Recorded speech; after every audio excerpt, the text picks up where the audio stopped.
Rolands Prīverts izteiks savu attieksmi pret ierosināto tiesvedību, kā arī par daudziem citiem jautājumiem. Par komercdarbību, par dzīvi kā tādu konferencē piedalās Rolands Prīverts un vadījuši viņus Heino Jankovskis. Godātie televīzijas skatītāji, mēs sākam preses konferences tiešraidi no viesnīcas Gutenbergs konferenču zāles.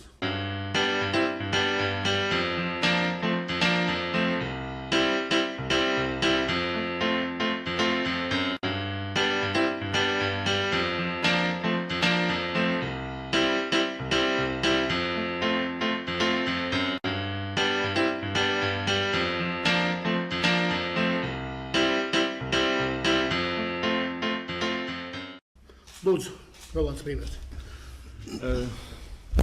Labdien vēlreiz cienītās dāmas un godātie kungi.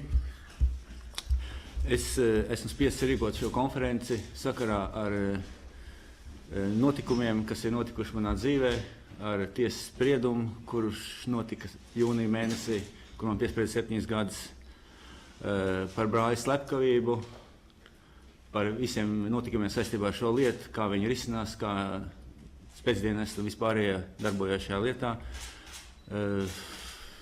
Un par tiesu sistēmu vispār, par brīvību, cilvēku tiesībām. Kā arī galvenā noslēgumā kādu priecīgāku vēsti sabiedrībai par grāmatas izdošanu. Esmu sarakstījis grāmatu arī, kuru gatavojos publicēt tuvākā laikā. Tas ir, ar ko mēs sāksim.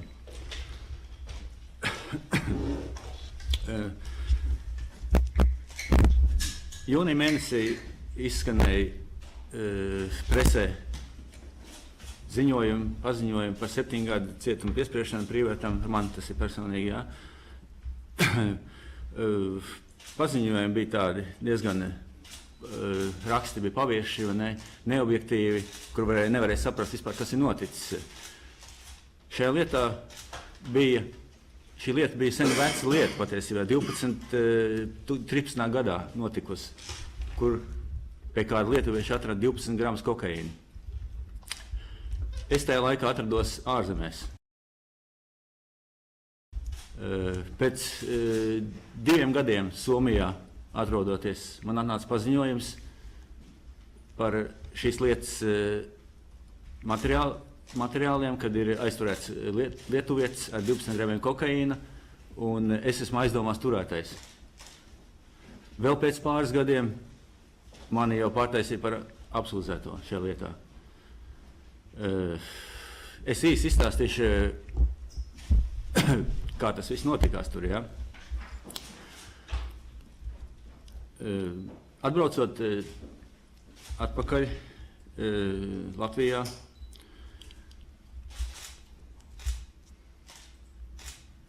man uzaicināja muitas policija uz izmeklēšanu. Ierados, atbildēju, ka advokāts man nav vajadzīgs, ka es praktiski neko nezinu, jo es kokaīnu neesmu redzējis, man nav bijis kokaīns tā lietā, vispārībā saistībā ar tā lietu.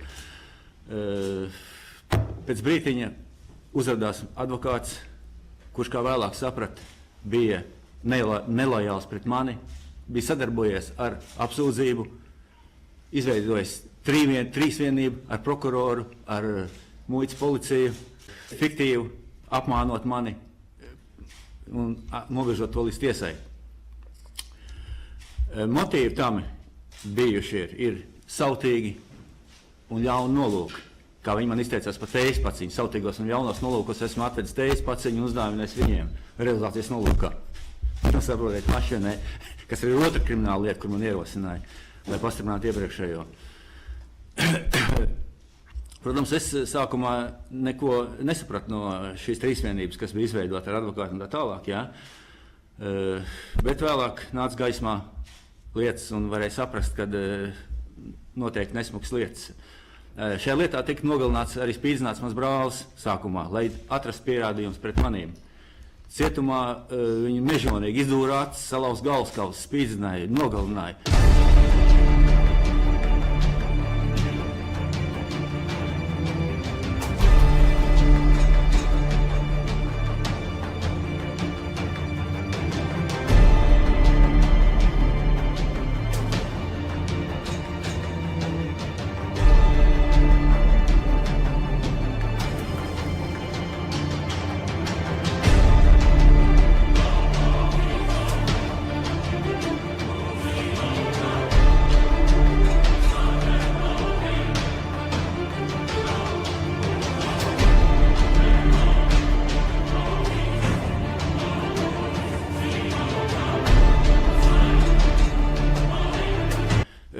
neviens no viņiem nesēž cietumā tagad. Iekšlietas struktūras to padarīja.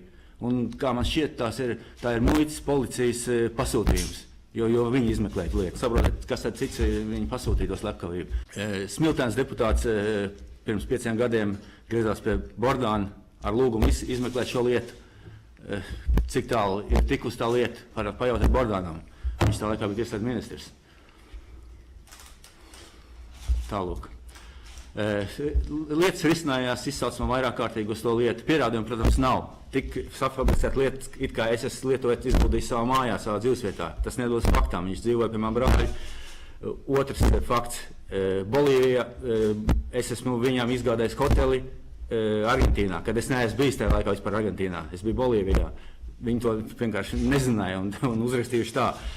Trešais. Esmu it kā aizvedis daļu no tā kokaīna uz ārzemēm, kas atkal ir pilnīgas muļķības, jo man aizturēja Somijas policija un apturēja, un man nekāds kokaīns nebija. Tā kā man ir pilnīgs alibi, un tas viss ir blēņas, viss ir safabricējums, pilnīgs. Tālāk, 3 gadu laikā mani spēcdienesti dienā salikuši mājās bija kameras, noklausīšanas ierīces, pat ruprunājot pakaļā līdz kameras iekšā, ko es daru pa nakti un pa dienu, un filmēju, un taisīju visas tādas provokācijas. Līdz beidzot, kad viņiem jau resursi bija beigušies vai apnicies, šī gada 1. februārī viņi jau vairāk kārtīgi bija ielasušies man mājā. Man mājās piemeta kokaīnu, pilnu grīdu sameta kokaīnu. Kameras, tad es tikai tajā naktī atradu tās čūsveidīgās kameras, kas ir tās locās, izruptiem caurumiem, savu sienām bija sabāzts iekšā. Tajā naktī viņi aizbēga, bet vēl neaizbēga, pagrabā bija noslēpušies, lai novāktu visus pierādījumus. Tas bija moments, kad es mēģināju to kokaīnu iznīcināt. Es domāju, tūlīt būs mašīna klāt, tūlīt man ņems ciet, bet viņi tikai ar tiem robotiem pienes tās lapas klāt. Strīps attaisīts. Sākumais pagājušais. Pat pārliecinājies, es nevaru teikt, ka tas ir kokaīns precīzi, bet kokaīnam līdzīga viela pēc garšas. Psihotropās tabletes bija samestas uz galdu man. Fenolons. Kā izrādās stipras psihotropās vielas, lai mani vienkārši atslēgtu. Un es biju iedzēris vai no ar alus glāzi, vai no ar limonādes glāzi. To var definēt jau kā paziņojumu, kā slepkavības mēģinājumu, jo es tikko izdzīvoju tajā laikā. Es pilnīgi kritu gar zemu, bet vēl pēc sajēgas biju. Laikam neiedzēja tik daudz, lai nosprāktu, kā saka. Tādām metodēm viņi rīkojās visu laiku, un vēl pēc tam bija neliels klusums. Tas bija pirms tiesas, pirms manas tās tiesas notikumiem, jo viņiem vajadzēja šausmīgi pierādījums par šo lietu, kaut kur atrast, parādīt, redz, kur viņiem ir kokaīns. Viņš te mūli, ka viņam nav bijis kokaīns, bet nav man bijis kokaīns. Tie fakti. Es nedaudz satraucies, jo man šī intervija, piedodiet, ir pirmā reize, un es tik skaisti kā kaimiņš neprotu runāt. Vai ne? Bet cerams sapratīsiet man. Tālāk šis izmeklēšanas un vajāšanas turpinājās tāpatās uz priekšu. Jūrmalā vasarā 2 reizes pludmalē, kad es sauļojos, es jau redzēju, krūmos bija un balki saslēpušies ar austiņām un bija gatavojās mani vienkārši aizturēt. Jo es, kad gāju metu iekšā tos tur maisiņus miskastē, es pat baidījos, jo tur mans pirksts nospiedums var. Es nevaru pat pārceļot normāli bagāžā pārvietoties, tāpēc, kad pēdējoreiz es braucu pagarstnē no Brazīlijas, man soma bija apmainīta un piekārt štekeri, kuros vai nu iekšā bija kokaīns salīts, vai nu GPS. Es domāju, ka GPS šoreiz tur bija iekšā. Es somu Francijā samainīju un tā es no viņiem tik vaļā. Un tas ir vienkārši ārprāts, kas notiek. Par 12 gramiem kokaīniem nocilkots cilvēks, samests kokaīns. Viņi iebraukuši tik tāli purvā iekšā, kad jau ne uz vienu pusi tiek, ne uz priekšu, ne uz apakaļ, un tagad mēģinā kaut kādīgi aizstāvēties. Es spiests konferences rīkot šajā sakarībā. Vēl, kas man pavadināja šo konferenci, tas ir Postimē avīzē bija publicēts raksts, kur tiesnesis, kā viņi sauc tiesnesis? Igauņu tiesnesis Postimē avīzē izsakās atklāti par mafiozo prokuratūras sistēmu un tiesas sistēmu, kā notiek lietas, kad tiesas spriedumi ir pienesti tiesnesē klāt, nevis viņi izlēma, bet prokuratūra izlēma. To vajadzētu šo sistēmu likvidēt, jo tā pastāv sen un ilgi, un tā nedrīkst būt. Saistībā ar paši narkotiku daudzumiem arī daudz jautājumu. Piemēram, Somijā policija par 12 gramiem nav pat cietumsos, līdz 30 gramiem ir. Par vienu par 100 gramiem ir precīzi, lai nebūtu birokrātija. Tur nodalīt ir precīzi daudzums. Te mums par 5 gramiem var iedot to pašu, ko pa tonu. Tas ir pilnīgi nepareizi, lai būtu mafiozā struktūra, varētu darboties, lai varētu piespiest cilvēkam runāt šā vai tā, lai varētu izspiest naudu, kukuļus ņemt, lai varētu viss tas notikt. Bet Somijā ir konkrēti nodalīts. Tik tu atved, tik tu saņem, tik tu atved, tik tu saņem. Par 2 kg ir 4 gadi, par 250 gramiem ir 2 gadi, vai ne, un tā tālāk. Viss ir precīzi. Tas ir jautājums arī, ko sabiedrībā vajadzētu risināt. Nu, un galā esmu sarakstījis grāmatu, tādu diezgan interesantu, vai ne, kur man viņu rediģēja Valdis Ābols, redaktors, vai ne, un ceru viņu turmākā laikā izdot, bet... Rīgas laiks. Jā, bet nevaru izdot, visu laiku advokāti man atturēja no izdošanas, tāpēc, kad arī pat grāmatu viņi pavēršīs pret maniem tiesas lēmumā. Tādas ir tās lietas kopējās, par ko un sīkāk varbūt varētu izstāstīt, ja jūs uzdotat kādu jautājumu. Jā, lūdzu, ja varētu jautājums, pirms tam ja varētu stādīties priekšā, kas jūs esat, no kurienes, un jautājiet, kas jums patīk. Kādas sadājas aģentūra tie diezgan būtisks apsūdzības, ko jūs izvirzat valsts iestādēm, un vai jums arī pamatojums, kāda ir motivācija šādai viņu aktivitātei? Šādai aktivitātei motivācija ir atrast pierādījums šai kokaīna lietai. Iespējams, arī kā prokurora pat atzinās tiesā, ka viņi izmeklēja kādu citu lietu, viņi tā atturīgi pateica. Mēs jau izmeklējām, bet tā ir cita lieta, nesaistot ar šo lietu. Bet tās izskatās pēc muļķībām, vai ne? Jo ir nepieciešami konkrēti pierādījumi šajā lietā, kur tad tas kokaīns ir galā, ja runā par kokaīnu. Ja viņi nav, tad arī nav. Ir tas, kas ir. Mans jautājums būs par jūsu dārgslapkavību. Es nezinu, kādā stadijā šodien ir, jūs redzat, ka viņi vēl aizvien atrodas tiesā. Jā, tiesa tiek atlikt līdzīgi kā Lembergam tiek atlikt šoreiz 5 gadi tikai, bet tur Lembergam 8, un drīz būs tāpatās, nevar pārspējas Lembergu. Jā, un es uzskatu, ka tie vispār ir grēkāži. Ir arī noteikti pasūtītāji. Kuri pasūtītāji, to vajadzētu izmeklēt tieši krimināla policijai, vai ne, kas to izmeklē, vai ne, stiprāk pieeja pie tās lietas, vai ne. Acīm redzot, savējos jau viens sevišķi negrib sist, vai ne. Ja es būtu nogalinājis prokurori, jūs saprotiet, man būtu novilkt nāgi un visi, būtu piesadzīties momentā visu, vai ne. To var izdarīt, ja vēlās izdarīt. Vēl lūdzu jautājumu.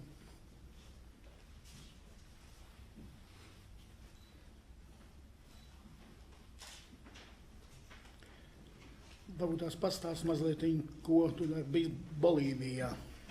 Jā, nu droši vien, kad arī es esmu pārāk daudz uzskaits, kāpēc man grib tā iznīcināt, ir tas tie milzīgie ceļojumi regulārie uz Bolīviju un atpakaļ, un milzīgie līdzekļi, kas tiek resursi, tiek veltīti manas izmeklēšanai. Es padomāju, paši 10, 20 cilvēki, tur katru dienu staigā riņķī braukā, cik tas ir, cik tā nodokļu maksātāja nauda, nav iztērēt, to interesanti varētu pat uzzināt, varbūt tie jau miljoni ir 3 gadu laikā. Un tāpēc arī viņiem ir apnicis un pielikt punktu, viņi mēlās visādām metodēm, jebkādām, kādas var izdomāt, vai ne? Es pat baidās iet, kad es stūri nenošauju kādu nakti, man jau tik tālu ir aizgājis tas viss. Bolīvijā, es braukā Bolīvijā, es nodibināju savu uzņēmumu, es esmu Bolīvijas rezidents, man ir arī ID Bolīvijas karte jau, un patreiz taisu vaļā gaļas pārstrādes kombinātu Bolīvijā, pirms tam nodarbojās ar informācijas biznesu, informācijas jomā, tūkošanas jomā, tālāk. Vai jau nav? Tagad ir, tāpēc es rīkoju arī konferenci. Tā ir palīdzības meklēšana, var teikt, arī no vienas puses varētu tā teikt. Un pateicoties presei, es vēl esmu dzīvs. Manam brālim nebija aizstāvība no preses puses, tāpēc viņi viegli paņēma un nogalināja. Paldies jums vēlreiz par to, ka jūs vispār esiet tādi. Lūdzu. Jautājums televīzija Fokus. Man šāds jautājums. Man sot Gintārs. Blakus ceļš Hēnā, Rolāns. Kāpēc tieši jūs čakarēji miljonus tērēji, jūs teicāt? Es domāju, simtiem tūkstošiem. Kāpēc, bet jūs, kāds pamats, kāpēc man viņu, kāpēc jūs Pamats. Bāze, Es arī bieži vien domāju par šo pamatu. Kur tad ir tā jēga, ne? Kur tad ir tas vēliņš, vai ne? Kāpēc tiek tērēti milzīgie resursi? Pirmais ir tas, kad es braukāju uz ārzemēm daudz, un visi domā, ka es tur kaut ko nodarbojos ar kaut kādām krimināllietām, biznesiem. Nu, lai arī tā būtu, vai ne? Kāda atšķirība Latvijai ar to kāda daļa. Bet viņi ir spiesti sadarboties ar Interpolu, ar pārējām organizācijām, kas pieprasa vaktēt mani, kad tad es izēju no tās mājas un kur es braucu, vai ne? Piemēram, vai Somi pieprasa, vai Franči pieprasa, vai Vācieši pieprasa un tā tālāk, vai ne? Tas viņiem ir apnicis kaklā mani vaktēt, un līdz vakarām vēl, jo tam, ja es spēlēju labi šahu, vai ne? Ko es ieteicu arī viņiem, vai ne? Viņi patrenējās šahs pār labāk, varbūt izdosies mani noķert kādreiz. Tas tāds joks. Nu, tas ir viens. Otrs ir tā slepkavība, kas, ir saprotiet, un slepkavība var celt augšā jebkurā brīdī, arī pēc 10 gadiem, pēc 20 gadiem, un noslēpēt mani, nobendēt mani daudz izdevīgāk nekā atļaut, lai es nopelnītu turpmākos gados miljonus un tos izmantot, lai arī atklātu tos slepkavus. Te motīvi ir dažādi. Varbūt vēl ir kāds motīvs, kur es nezinu. Vēl viens jautājums, televīzija fokus. Es minēšu māklēt šahu, senā pagātne. Un arī minēs par bitkoiniem kaut kas dzirdēs. Jā. Es ļoti par bitkoinu ziņā. Varētu 5 vārdus. Kāds sakars ar jums, bitkoiniem un Bolīvijai? Nē, tur nav nekāds sakars ar Bolīviju. Vienkārši es izdomāju tajā momentā, kad bija tas lielākais bums pagājušajā gada beigās un šī gada sākumā, kad bitkoins maksāja $20,000, gandrīz vai 19 precīzāk, vai ne? Iedomājos, kad man ieteica arī daži cilvēki, daži teica, tu privēt taču varētu ļoti labi darboties šajā sfērā, vai ne? Ja man paziņas esat nopelnījuši ļoti daudz, no 100,000 pēkšņi gadu laikā kļuvu par miljonāriem, vai ne? Un man arī to ieteica, bet, diemžēl, es sāku tajā pašā augstākajā momentā, un kad visdārgāk tas bija, un tad es viņus iegādājos, pareizi sakot, dabūju no cilvēkiem, vai ne? Bet esmu iepraktizējies un ļoti labi pārzinu šo kriptovalūtas krišanu, kāpšanu un celšanos un mahināciju, jo es padomu laikos nodarbojos ar valūtas spekulāciju tajā laikā, nevis ar valūtas biznesu, kā to sauc, vai ne? Man ir šajā lietā un arī pārzinu biznesa psiholoģiju, kā cilvēki mēģina apčakarēt otru cilvēku un darboties šajā akciju tirgu. Un es pats darbojos Binance Hongkongas biržā.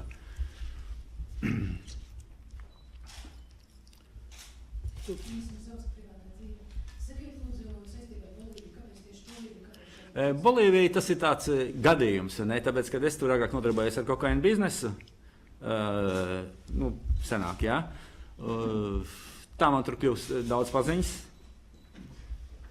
pazīstams draudzenes, draugi, Krievijas vēstniecība, man ir ļoti labās attiecībās tur, un kuriem es palīdzu sadarbojos gāzes promām, tur tos urbumus tur taisīt un dzīvokļus meklēt priekš viņiem un tā tālāk. Vienkārši tā.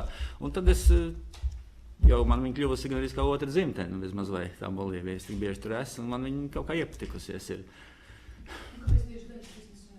Jā, labi. Sakarā ar biznesiem. Bolīvija ir valsts, kurā konkurētspēja ir biznesā nav tik saspringta, kā tā ir Eiropā. Eiropā, lai es nopelnītu, piemēram, 10% gadā tīrējā, ir ļoti labi, vai ne? Bolīvijā tas ir 50-60%, ir normāli. Tā kā 5-6 vairāk tur nopelnīt, konkurence nav tik liela. Ļoti viegli darīt biznesu, ja ir ko ieguldīt. Vēl viens jautājums no primācīgā televīzijas fokus. Minējāt Bolīviju un kokaīnu biznesu. Un neiet kopā. Bolīviju un kokaīnu, legāls kokaīnu. Tas ir legāli jaunībā. Kā jūs sakāt, Bolīvija un kokaīnu biznesu? Kāds ir biznesu? Kokaīns ir nelegāls, jā. Visā pasaulē viņš ir nelegāls, bet Bolīvijā ir kokas plantācijas ir oficiāli atļauts audzēt un taisīt un tā tālāk, bet saprotams, ka tur taisa kokaīnu vairāk nekā tēju un pārējās lietas. Starp citu, es aizmirsu pieminēt, man ierosināja otru kriminālu lietu par kokas tējas paciņu, kas ir vispārībā ņirgāšanās par veselo saprātu. Es esmu ielicis internetā iešā, kur es Prīvērts Bolīvija lidosta. Jā. Tur var apskatīties man interviju, kur es prasu, vai drīkst šo kaut kas tēju Fritex veiklā pirkt. Es nopirku brīvi Fritex veiklā, kur maksā €1,5 šo tējas paciņā, kur nav rakstīts nekas, un tur nav arī iekšā, jo es prasīju bioķīmiķiem, kas atļauj tirgot tās tējas. Tā lieta ir safabricēta pilnībā tikai tāpēc, lai pastiprinātu manu iepriekšējo 12 gramu kokaīna lietu. Paskaidrošu to, ka kāpēc es aizmirsu par to. Jā, tālāk prokurore ar ekspertiem, muitas policija, kur izņēma to tējas paciņa, paziņoja, ka tur ir iekšā kokaīns. Tā ir krimināla sodām jau tagad. Viņi mēģina izvairīties. Viena mainījās prokurore.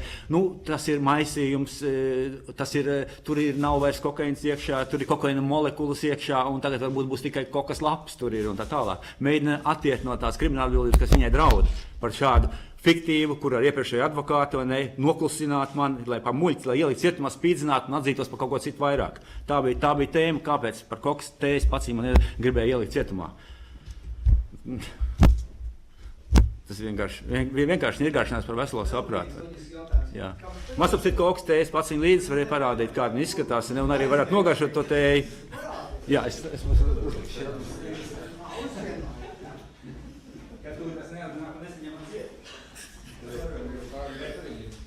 Bet es uzzināju to daudzumu, paņēmu līdz tik daudz, kaut ko nedaudz krimināla atbildību. Varu droši to arī rādīt. Šāda kokaīna tējas paciņa, vai ne, kurai arī sastāvs ir rakstīts virsū, vai ne, ka tur nav nekāds kokaīns un cilvēks vienkārši veiklā nopērkot. Un man paziņoja, ka realizācijas nolūkos, ļaunos, sautīgos realizācijas nolūkos esmu atvedis šo tējas paciņu. Cilvēki, mostaties taču. Tā jāsaka ir gandrīz vai. Kas notiek šeit? Prokuratūrā. Viņa gan ir te tukša, gan ir, jā, bet tāda viņa izskatās. Dienas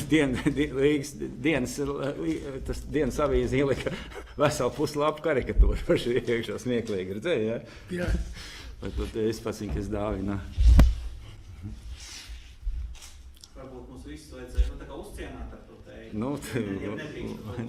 Nedrīkst tev, jā, tā būs reiz realizācija, vai ne? Viņš tagad Sogro vēlās, tad viņš kaut vairāk mums izskatās. Jā, redzēt, viņiem nav pierādījumu, pie manis nav bijis kokaīns nevienā momentā saistībā ar šo lietu, jā, ar šo lietu. Tādēļ ir vajadzīgi kaut kas, kas pastiprinātu. Jā, šeit, ja man ielikt cietumā ir metodas, jā, kā atrast pierādījumus. Man ielikt kamerā, kur ir, kā saucamās, probīvnāja kamera, tās cita, vēl kurš pastāv, varbūt iespējams, kur man brāli nogalināja, jā. Nezinu, kas viņu īstenībā nogalināja, vai ne, vai tie cietumnieki, kas strādā uz policistiem, vai arī tie policisti bija grēkāši tikai pielikt klāt. To vajadzētu noskaidrot, vai ne. Vajadzēja pirms vēlēšanām ātrāk par to celt augšā jautājumu, lai arī kāds no deputātiem par to runātu. Tā ir tiešām svarīga un lieta starptautiskā mērogā, bet mazliet. Es piemēršu, par ko es sākām par tējiņām. Man bišķi nositās aizkars atkal par savu. Par paciņu lapu. Jā, par to, ka viņa bija tāda lieta ierosināta, tāpēc, ka, kā es teicu, jā, lai mani pēc tam varētu pamocīt vai novilkt nagus vai kaut kā tam līdzīgi. Un tur safabricē lieta tā, kamerā ir vairāk cilvēki, viņi pēc tam vienkārši, vai es esmu runājis vai neesmu runājis, nav svarīgi, viņi aiziet paziņo prokurorei, jā, viņš man to stāstīja, otrs, vēl viens, trešais, kā tie visi ir liecības ir sagatavotas tādā veidā, viss tiek izdarīts. Ļoti smuki prokurori to ļoti labi man prot darīt. Es domāju, ka tagad es sakaitinājis prokurorā būs vairāk. Es nemēģinu uzbrukt visai prokuratūrai, tur arī droši vien ir arī godīgi cilvēki. Un pie tam lielākais vairums varbūt. Bet šī lieta ir nogājusi tik tālu, kad viņi paši nezin, ko vairs darīt. Vēl viens televīzija vakars. Kad sākās? Tas pirmais moments, punkts, kad jūs sākat čakarēt. Jūs kaut kāds gads, datums, jā, šī tīri mani sāk. Man visu laiku čakarēja. Man optimistisks. Tas, es domāju, sākās no pirmās modeļa asociācijas, kad tā laika lietas, vai ne, jā, kad mūs apcietināja, vai ne, 90. gadā par 2 kilogramu kokaīnu, jā, un kad es vienmēr braurīgi, kā cits izsakās, vai optimistiski izsakos par šīm kokaīnu lietām, arī iznākot no cietuma, ka turpināšu šo biznesu un tā tālāk. Atklāt sakot, par kokaīnu es arī gribētu parunāt atsevišķi par šo tēmu, par cilvēku tiesībām, par cilvēku brīvību, vai ne, jo katram, jo primārās ir cilvēku tiesības, un arī šodien, kas tur Jūrmalā, tas tur tik pieķerts, tas, kā viņi sauc, prūksnis, jā, par kokaīnu lietošanu. Tā ir interesanti, un nekad liela daļa cilvēku nosoda, uzbruk viņam. Nu, tu vari nosodīt tajā gadījumā tikai, tā ir viņa personiskā lieta pirmkārt, ja, ne? Viņa personiskā privātā cilvēku tiesības tās ir lietot to, ko katrs grib lietot. Individu brīvība arī, un viss tam jābūt brīvam. Tas ir kā saka, cilvēku tiesības ir jāstāv pāri valsts likuma izdotajiem likumiem. Jūs iestātos par kokaīnu legalizāciju? Par kokaīnu legalizāciju, protams, tas būtu daudz labāk sabiedrībai, bet sabiedrībai jānogatavojas, tā jābūt izglītībai. Ko tu saki? Kāda labuma ir no alkohola, apmēram, tāpat ar jā, nekāda nav, jā. Labums būtu, kad nebūtu nelegālais bizness. Uz kādas struktūras, uz kā turās visa šī mafiozā struktūra. Visi tie iekšliet orgāni, ja pārsvarā pelna uz to. Tas ir galvenais iemesls, jā. Un, nu, protams, ir kaitīgs, jā. Aizliegumu varētu likt, piemēram, bērniem nelietot, bet katram individām, katram ir tiesības ēst, dzert un darīt to, ko viņš grib. Es atvainojos, drīkstētu mazliet piebilst. Es domāju, ka Rolands mazliet pārspīlēja emociju iespējā. Viņš vairāk ir domājis par to, ka, kad šādai lietai jābūt kaut kādā, nerunāsim par kokaīnu vai ko, bet lai viņi ir kaut kādā kontrolējama un ierobežotā kaut kādā daudzumā, es pat nezinu, kā vielas. Kontrolēt vajag savu prātu, nevis kaut ko citu. Nevis ar aizliegumu rīkoties. Šajā gadījumā, lai nebūtu tāds fēlers, kā bija iznāca ar kaut spaisu, ka tur jaunieši staigāja pa ielu dūli apkārt. Jā, ir arī narkotikas, jā, protams, kas ir daudz kaitīgāks par kokaīnu, tā skaitā arī alkohols, vai ne, un spaiss, kurus varbūt vajadzētu aizliegt vairāk, vai ne, un man grūti šo jautājumu tā precīzi. Tā ir katra individuāla lieta, vai ne? Lietot to, ko viņš grib lietot. Un darīt to, ko viņš grib, vai ne? Īstenībā jau pēc Stuart Mills doktrīnas, ne? Jūs zināt filozofu, ja, kurš izdeva likumus, viņam grib grāmatu brīvība, vai ne? Latvijā viņi izdod latviešu valodā, ir, jā. Un tur ir skaidri un gaiši, un es pieturos arī pie viņa tiem likumiem un izteikumiem, ne? Es piekrītu viņam. Tā būtu daudz labāk nekā cīnīties ar aizliegumiem, kas saduļķo visu šo sistēmu un padara tikai arvien briesmīgāk un briesmīgāk, un rezultātā tāpat nekāda nav. Galvenais ir tam visam izglītība, tomēr audzināšana izglītība, pie kur vajag pievērsties, lai nelietot to kokaīnu, lai kontrolētu tā daudzumu.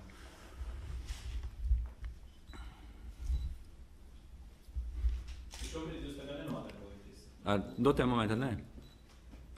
Tāpēc jūs tik atklāt? Jā, tāpēc es arī tā brīvi runāju, jā, ka man nav nekā, kur man par ko varētu sist atkal.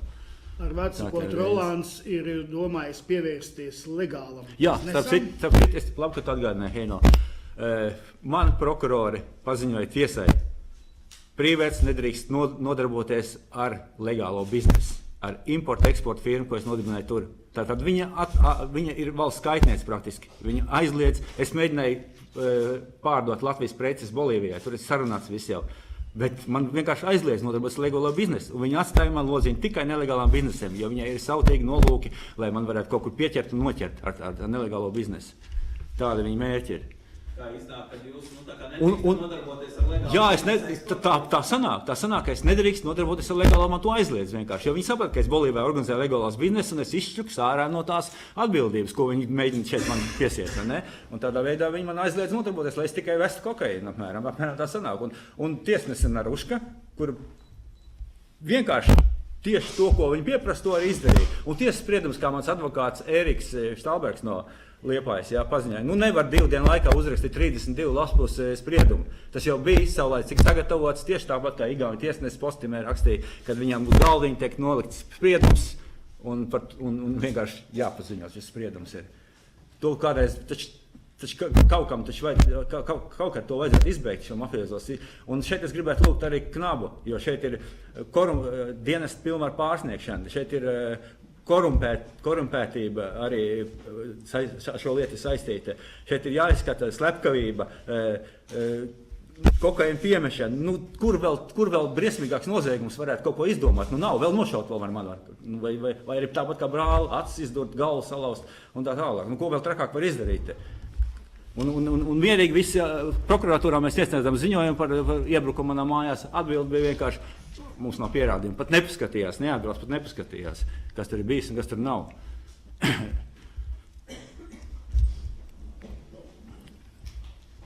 Tādas tās lietas ir. Varbūt mums liek par citu, kas par ko ir tā jūsu grāmata? Skaidrs, ka par jūsu piedzīvojumiem, bet kaut kā varbūt... Grāmata. Šeit varētu varbūt nofotografēt pirmo iesākumu laspus, ja gribētu varētu, kā es sāku to grāmatu, ja? Varbūt izlasīsiet, ja? Man vēl nav sagatavots, vēl trūkst priekšvārds. Tikai priekšvārds. Pārējās viss ir gatavs grāmata rediģēt, viņi gatavi ir. Nav liels. Bija biezāk, bet redaktors liela daļa izmet laukā šādu. Redziet, cik tā laspus ir? Te ir 84, laikam, ar to lapus. Jā, bet šīs ir lielas garas tās lapas, jā. Viņas sanāks tur uz maz grāmatiņu divreiz vairāk, jā. 150 gadus, jā, apmēram 160 laspus kaut kur. Grāmata ir par trilleru cienīga grāmata šī ir. Cilvēki, kas izlasīja, teica, ka, lai publicēju obligāti, tā mums 30 gadus nekas nav par tā lietā nav rakstīts. Starp citu, piedodiet, cietumi, narkotikas, kontrabanda, visas arī dzīves, man dzīves, bišķiņ, jā, bet arī filozofisks, evolucionāri. Man viens gudrais, citu Latvijā, teica, kā mēs viņu nosauksim to grāmatu. Mēs runājam ar vienu guru Latvijas. Viņš teica tā, paķerot uz zobu gan vinu lāci, gan mani, tā rūdījās tērauts. Varētu šo grāmatu nosaukt, bet nosaukums būs citādāks nedaudz. Mēs par to vēl padomāsim, precīzāko nosaukumu. Nosaukumā liela nozīme ir grāmatas izdošanā un tās pirkšanā, kā ziniet. Es gribētu mazliet iejaukties šajā skaistajā idillē. Es jau redzu, ka mūsu konferenci pārvērtusies tādā brīvā atmosfērā. Un es gribētu pateikt vienu lietu.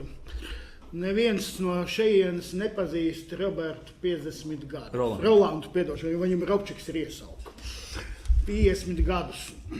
Un viņš vienmēr ar savu dzīvesveidu un attieksmi nevienmēr kaut kas, varbūt tas, mēs varam pateikt, ka tas ir baigi labi bijis vai slikti, ja? Bet vienmēr viņš ir gājis kaut kur, kā teikt, priekšā laikam.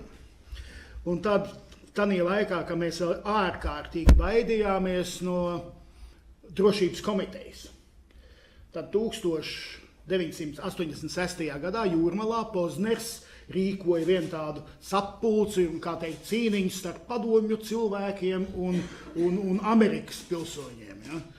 Un tad iedomājieties, ko viņš izdarīja. Viņš izlauzās caur visiem drošības komitejas konvejiem un aizgāja aprunāties ar Metloku. Tā toreizējo Amerikas vēstnieku padomju savienībā. Jā, bija tāds gadījums, jā. Pēc tam viņš man uzaicināja uz teātri, ko aizgāja, jā. Un iepazīstināja Brīvā Latviešu apvienības prezidentu Mārtiņu Hildenbrandu, jā, lai tur pirmoreiz televīzē NBC. NBC televīzē toreiz pirmoreiz uzstājās mūžā. Tādās lietas. Tad viņš mums ir kādreiz uztaisījis. Pirti vienkārši paņēmis, ieracies kāpā iekšā, sabūvējis būdiņu, skursteņus virsū un liena iekšā inčupītē. Es domāju, palasīsiet grāmatu, tad arī sapratīsies vairāk man dzīvi, kad viņi iznāks. Tā. Vai ir vēl jautājumi? Jā, protams. Kafiju? Es vēl vienu kopēju rūpību beigās pateikšu, noslēgumu šai preses konferencē. Es varu tā, ir 3 lietas. Viena no Rolands ļoti rūpīgi drauc ar Latvijas valsts prokuratūrai. Apkārtnē šausmīgi, principā par otrs. Tie fakti, tie konkrēti fakti. Jā. Varbūt man nav pierādījumu. Numur 3, pateikt grāmatu. Es varētu šo visu pēc tam midīgi sitamās atkārtot televīzijā Fokus ar faktiem, raidījumu citlā. Privērs apsūdz prokuratūru. Es neapsūdzu konkrēti, jo man nav pierādījumi. Tās ir manas domas. Es izsaku, pērku savas domas un savas novērojumus.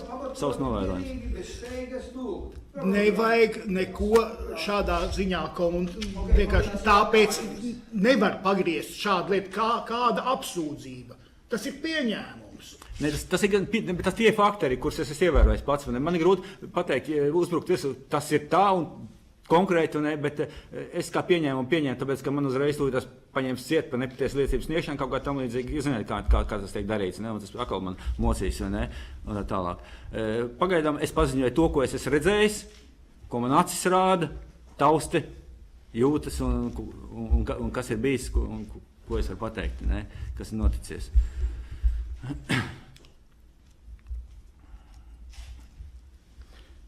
Vai ir vēl kādi jautājumi pašlaik?